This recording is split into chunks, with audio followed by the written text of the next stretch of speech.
자, 지금 세계를 혼돈에 빠뜨리고 있는 두 명의 사나이. 푸틴은 전쟁을 일으켜서 우크라이나의 군인들뿐만이 아니라 민간인들한테까지도 아주 엄청난 미사일, 폭탄, 드론 여러 가지들을 날려서 우크라이나를 힘들게 할 뿐만 아니라 세계를 향해서 핵전쟁을 벌이겠다고 지금 협박까지 하고 있는 좀 괴물과 같은 바다에서 올라온 짐승과 같은 모습을 하고 있습니다. 시진핑, 이 사람도 똑같죠. 이 사람은 외교하는 걸 전랑 외교라고 해서 외교 자체를 싸우려고 합니다. 그래서 중국하고 가까이 있는 나라들은 사이가 다 안 좋죠. 중국하고 교역하는 나라들도 사이가 다 안 좋습니다. 세계에서 거의 악마로 떠오르고 있는데, 이 사람도 영구 집권할 기세죠. 둘 다 영구 집권을 해서 세계를 장악하려고 하고 있습니다. 그런데 결론적으로 얘기하면 이 둘 때문에 러시아와 중국은 무너져 내리고 있습니다. 결국 이 둘 때문에 망하는 길로 가게 될 가능성이 굉장히 높습니다. 그냥 망한다라는 게 나라 자체가 없어지지는 않겠지만 굉장히 힘들어질 것입니다. 그냥 가슴이 아픕니다. 미래 생각하면 러시아와 중국의 수많은 사람들이 굶주림에 시달리게 될 것입니다. 요한계시록을 통해 또 그 분명히 또 드러나게 됩니다.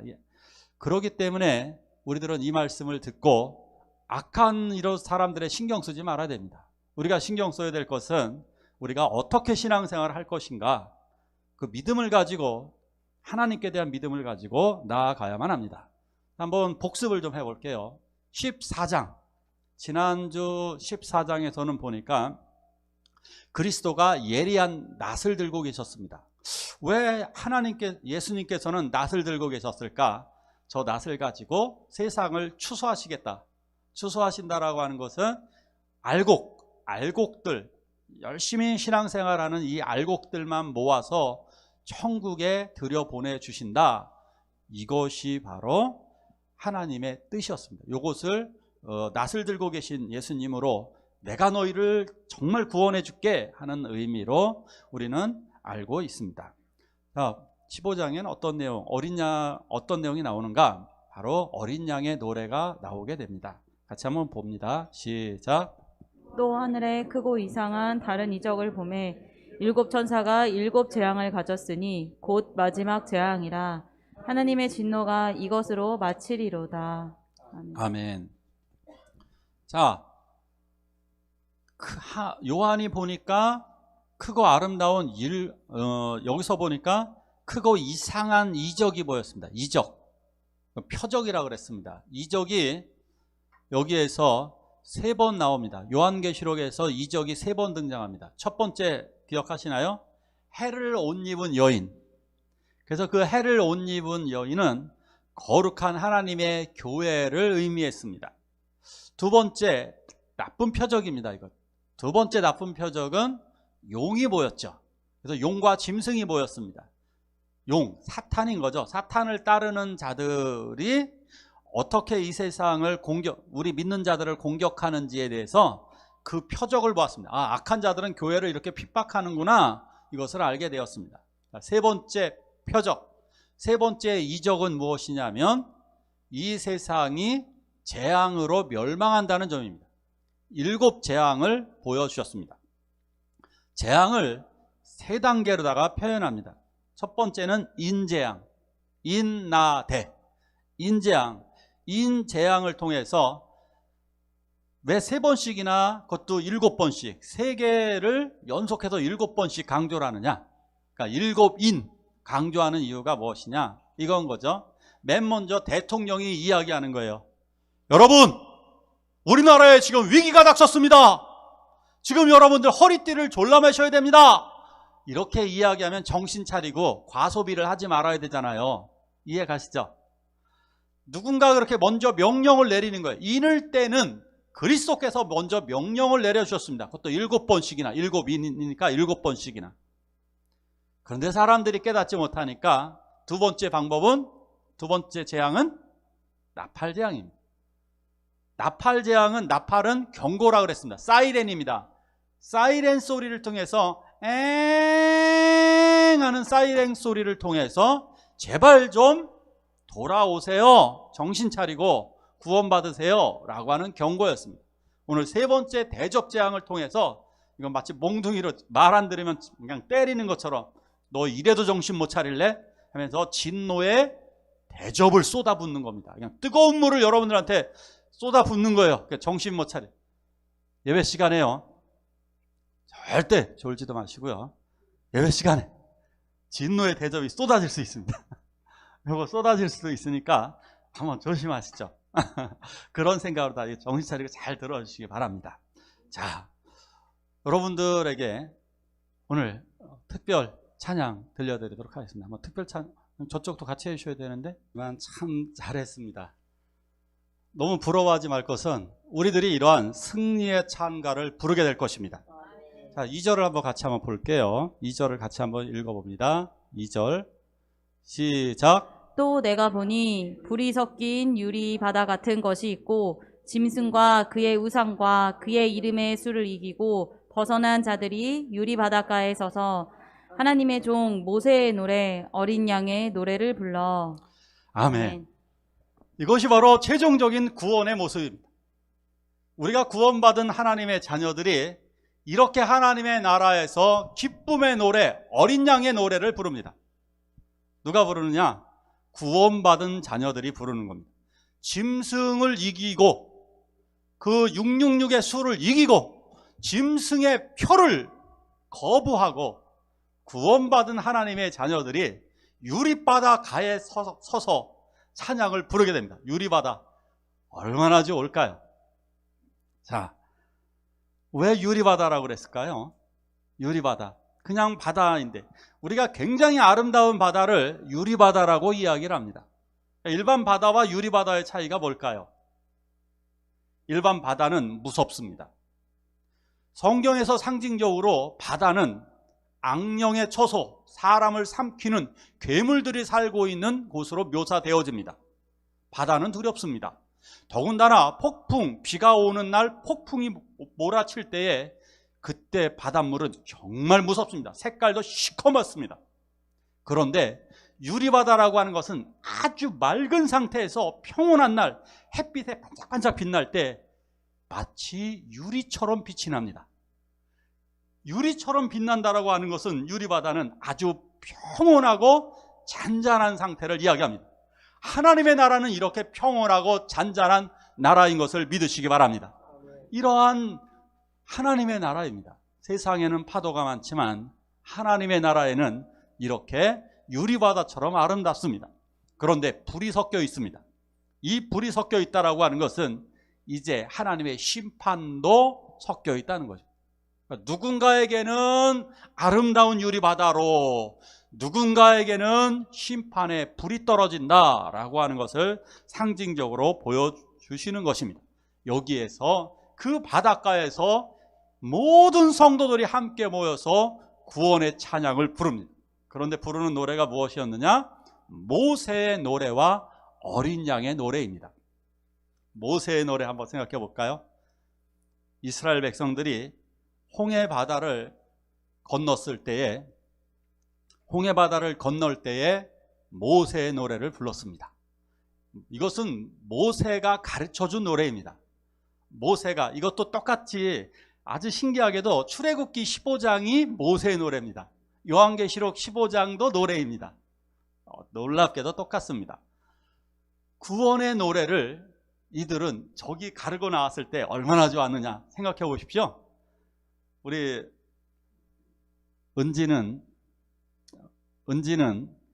은지하고 상혁이는 에버랜드만 가면 입이 커집니다.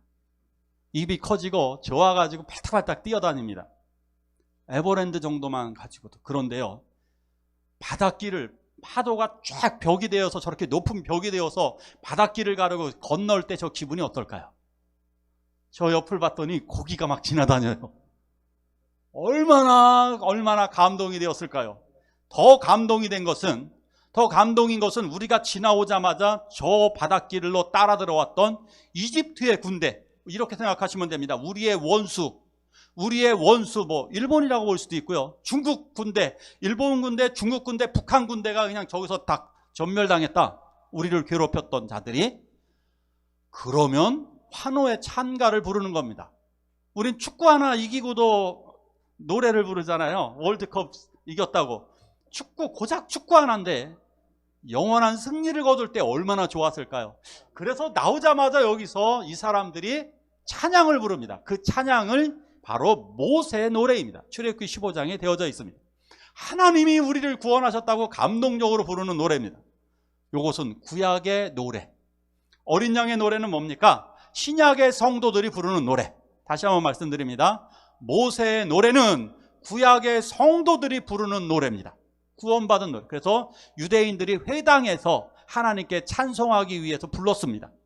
그런데 이 신약 시대의 우리들은 어린 양의 노래를 부르는 것입니다. 어린 양의 보혈, 예수 그리스도의 피로 우리는 구원을 받았다라고 하는 것을 기쁨으로 부르게 되는 것입니다. 그래서 우리들은 보혈 찬양이 많은 거예요. 주의 보혈, 이런 거예요.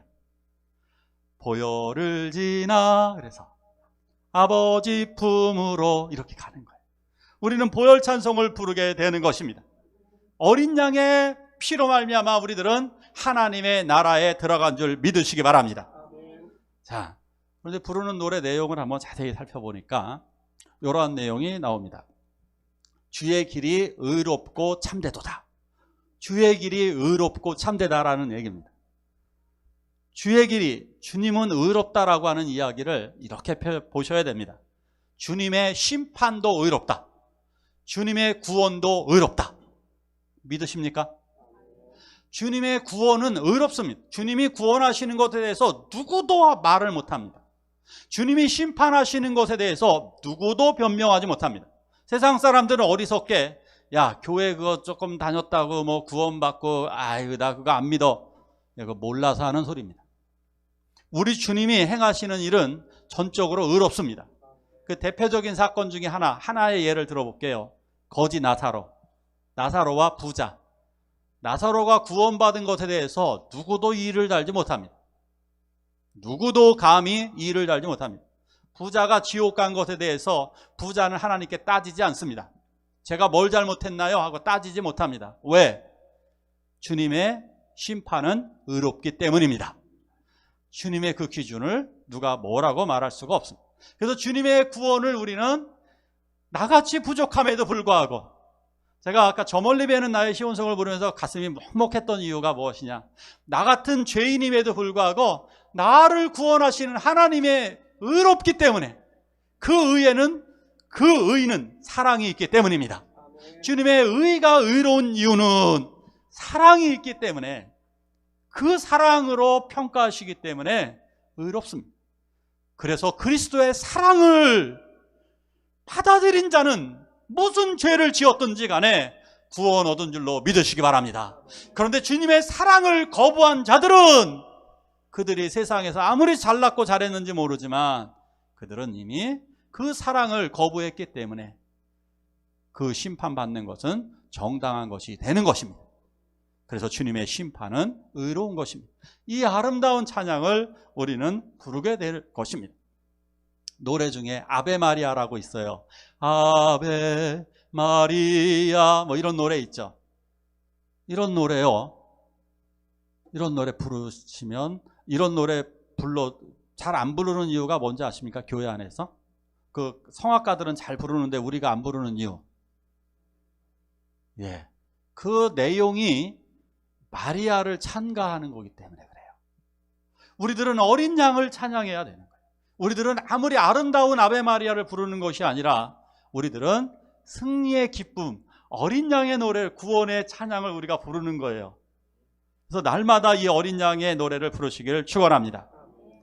자, 이렇게 아름다운 찬양이 울려 퍼지고 나서 어떤 일이 벌어졌느냐, 같이 한번 읽겠습니다. 시작. 또 이 일 후에 내가 보니 하늘의 증거 장막의 성전이 열리며, 아멘. 찬양을 부르는 모습을 요한이 보았습니다. 두 번째 요한이 본 것은 하늘 문이 쫙 열립니다. 하늘이 열리면서 하늘에 성전이 보였습니다. 지상에도 성전이 있었는데 성막도 있었죠. 성막도 있고 성전도 있었는데 하늘에 증거 장막 성전이 열렸습니다. 하늘에 있는 성전이 열렸다는 사실입니다. 자, 그런데 기억해야 될 내용이 하나 있네요. 증거 장막이라고 해놨습니다. 아니, 그냥 장막이면 장막이지 왜 굳이 증거 장막일까? 증거 장막의 의도가 뭘까요? 왜 하필이면 증거가 들어있을까요? 그 증거는 무슨 증거일까요? 증거를 대봐. 저게 무슨 증거일까요? 저것은 예수 그리스도 속죄의 증거가 있습니다. 하나님의 구원의 약속의 증거가 들어있습니다. 하나님의 약속과 구원이 들어있는 그 증거 장막 성전이 열렸습니다. 또 우리들의 구원을 위해서 그 문이 열려진 것입니다. 하늘의 문이 우리들의 구원을 위해서 완전히 열려졌습니다. 자, 그런데 요거에 요런 걸 또 갖다 붙이기 좋아하는 사람들이 있어요. 요걸 누가 갖다 붙이느냐? 요거를 증거장막 성전을 신천지 사람들이, 이단들이 요걸 갖다 붙여서 우리는 증거장막 성전이야, 우리 성전이 이런 식으로 갖다가 사용합니다. 그래서 여기 안에 들어와야 구원을 받는다, 이렇게 이야기하는 이러한 사탄의 유혹에 절대 넘어가지 마시기 바랍니다. 자, 왜 그 사람들의 말에 쉽게 넘어갈까요? 이만희 같은 사람, 왜 신천지에서 이런 황당한 말을 하고, 야, 이게 우리 교회가 증거장막 성전이야. 산들교회가 증거장막 성전일까요? 아닙니다. 증거장막 성전 하늘에 있습니다. 하늘에 있는 구원의 모습을 보여줬는데 왜 이런 얘기를 우리 신천지가 증거장막 성전이야 라고 이야기하는 것에 홀라당 넘어갈까요? 넘어가는 이유가 뭘까요? 사탄이 활동하는 짐승의 시대이기 때문에 그렇습니다. 바로 그 666 짐승이 이단을 통해 역사하기 때문에 이단들의 말에 홀라당 넘어가는 겁니다. 마치 사기를 당하는 사람들하고 비슷합니다. 저도 유혹되는 것 중에 하나가 뭐냐면, 이렇게 핸드폰을 하면 문자 같은 게 옵니다. 공짜로 드립니다. 투자하면 수익 100배. 진짜입니까? 가짜입니까? 가짜입니다. 공짜로 준다는 거, 수익 100배라는 거 다 가짜입니다. 세상에서의 그 유혹들에 넘어가지 않는 방법은 무엇이냐면 오로지 말씀 가운데 확실히 서시기를 바랍니다. 말씀 가운데 확실히 서시면 돼요. 즉 예수 그리스도를 믿기만 하면 구원을 받는다. 다른 게 더 필요한 게 아닌 거예요. 뭐 짐승의 베리칩 안 받는 법, 그런 거 없어요. 방법. 예수 그리스도 잘 믿는 분들은 베리칩 받지 않아요. 그런 거 받지 않게 되어 있습니다. 짐승의 표를 안 받는다는 얘기예요. 하나님께서 그렇게 그 길로 또 인도해 주세요. 그런데 그걸 모르고 무슨 예수 믿는데 무슨 비법이 있는 줄 알고, 비법 없습니다. 예수님을 닮으면 됩니다. 예수님을 닮으면 되는 거예요. 그런 자들은 이미 구원받은 자들. 여기 앉아 계신 우리들 믿음으로 말미암아 구원받은 줄을 믿으시기 바랍니다. 자, 6절 7절 또 읽어볼게요. 시작. 7 재앙을 가진 7 천사가 성전으로부터 나와 맑고 빛난 세마포 옷을 입고 가슴에 금띠를 띠고 네 생물 중에 하나가 영원토록 살아계신 하나님의 진노를 가득히 담은 금 대접 7을 그 7 천사들에게 주니. 아멘. 7 천사가 이제 성전으로부터 나왔습니다. 이것은 구원과 심판을 보여주는 것입니다. 믿는 자들은 구원하고 믿지 않은 자들은 심판하시겠다라고 하는 모습을 보여주기 위해서 성전에서 나온 것입니다. 성전에서 나와서 7 대접을 하나하나씩 받습니다. 저 7 대접은 그 안에 재앙이 들어져 있습니다. 세상의 재앙, 전쟁과 전염병과 각종 여러 가지 사고들이 들어있는 그 대접이 들어있는 것입니다. 다시 한번 말씀드립니다. 하나님의 심판이 왜 의로우냐? 왜 이 세상을 하나님은 재앙을, 7 대접 재앙을 통해 세상을 심판하시려고 하시는 것일까? 첫째, 사탄을 따르기 때문에 그렇습니다.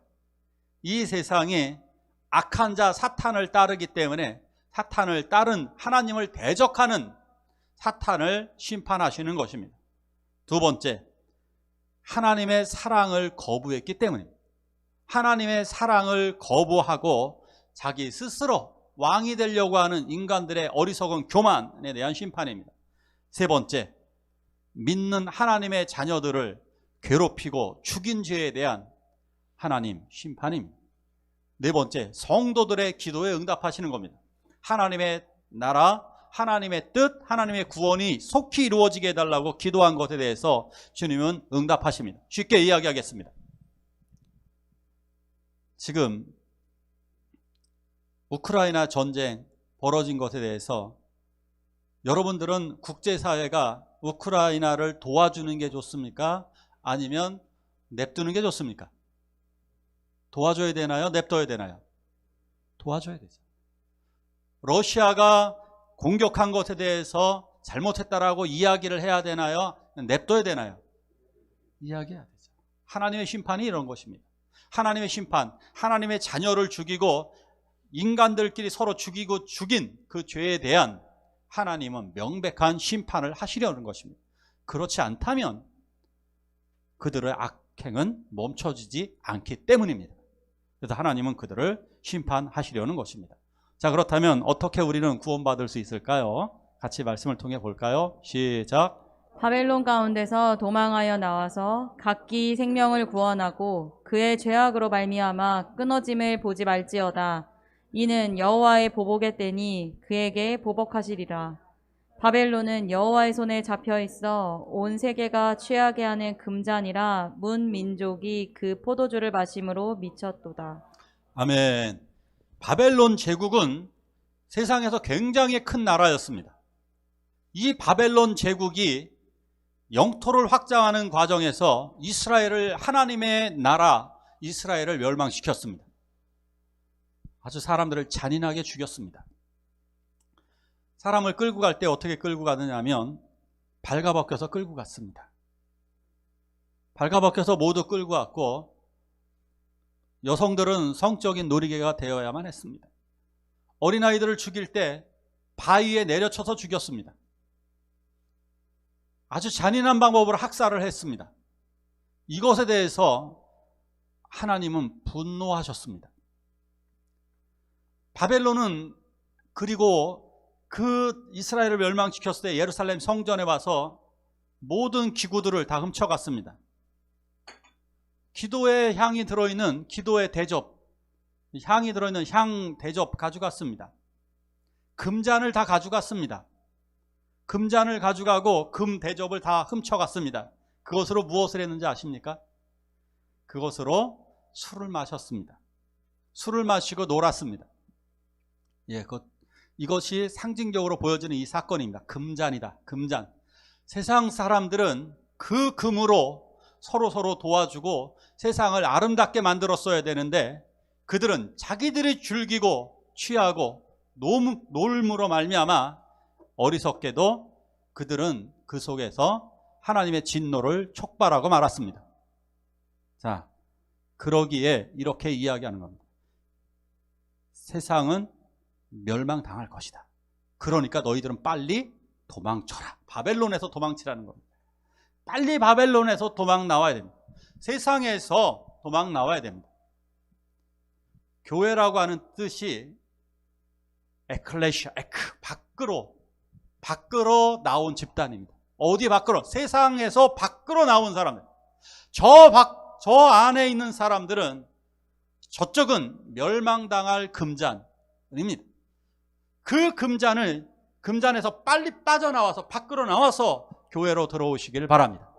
이곳이 바로 하나님의 구원의 장소인 것입니다. 지금 금잔에 취할 때가 아닙니다. 세상의 돈에 취하고 세상의 아름다운 것을 바라볼 때가 아닙니다. 자, 그 대접에 우리는 무엇을 채워야 될까요? 원래 이 대접이 원래 뭐가 들어있었는지 아세요? 5장 8절에 나오는데 성도들의 기도가 들어있던 것입니다. 그 금대접을 성도의 기도로 채우시길 바랍니다. 진노로 채우는 어리석은 사람이 있고 기도로 채우는 사람이 있습니다. 기도로 채우는 사람은 그 축복을 영원히 받게 될 것입니다. 자, 이제 어린 양의 노래를 다 보셨습니다. 왠지 좀 15장을 보면 뜸들이는 느낌입니다. 그냥 확 멸망시키지 멸망을 시키지 않습니다. 왜 그러시느냐? 기다리시는 거죠. 기다리십니다. 회개하여 돌아오길 기다리시고, 그리고 우리들에게 그 역할을 맡기셨습니다. 당신을 통해 저 사람들이 열방이 주께로 돌아오기를, 당신을 통해 저들이 새 생명 얻기를 원하시는 것입니다. 자, 그렇다면 우리가 해야 할 일들은 이제 어린 양의 노래를 부르는 일들입니다. 하루하루 살아가면서 나를 구원하신 주님에 감사해서 어린 양의 노래를 부르시길 원합니다.